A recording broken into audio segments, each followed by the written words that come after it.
In Davos, the snow is thick, the stakes even thicker. You're watching TimesXP. It's me, Dhrityatri. It's not another global summit, by the way, it is Davos 2026, where money meets power, where power decides the room. And right at the center of all of this is none other than US President Mr. Donald Trump. Now, here's the moment that everyone in India is watching. A closed door meeting, no microphones, no press conference. Just some of India's biggest corporate minds sitting across the table from the United States President. Well, this is not a small talk. This is about trade, this is about tariff, and this is about trust. Let's talk about who's in that particular room. Wait, the heavyweight. Leaders from Tata Sons, Bharti Enterprises, Infosys, Wipro, Mahindra Group, and Bajaj Finserv. Companies that employ tens of thousands in the US. Companies that build, code, lend, insure, and connect America. These are not any outsiders. These are stakeholders. So, what are they really going to tell Trump?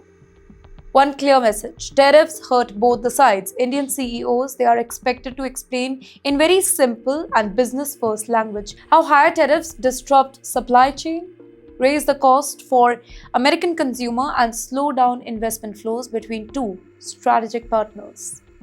Well, this is not ideology. This is economics. And the timing, that is everything here, because this meeting happens just before Trump's biggest Davos speech.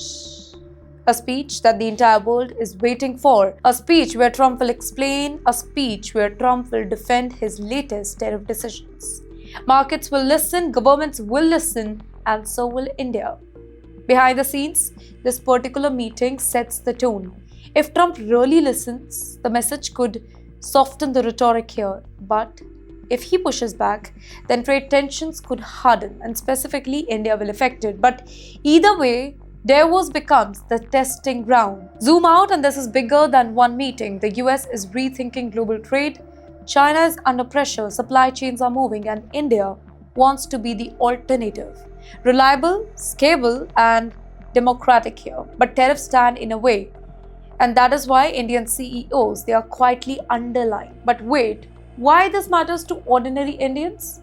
Because trade policy affects jobs. It affects the trade contract. IT companies, manufacturing plants, export order, and even the startup funding here. Wait, so what happens in that particular Davos room? It does not stays in Davos. And remember, this is Trump's Davos comeback. After 6 long years, he returns louder, sharper, and more unapologetic, which means that every word, every meeting, every handshake counts. So, as cameras focus on the keynote stage, the real story may be unfolding elsewhere. Basically, in a room with Indian CEOs, talking tariff, talking trade, talking about the future. Because sometimes the biggest global decisions are made before the speech and not after.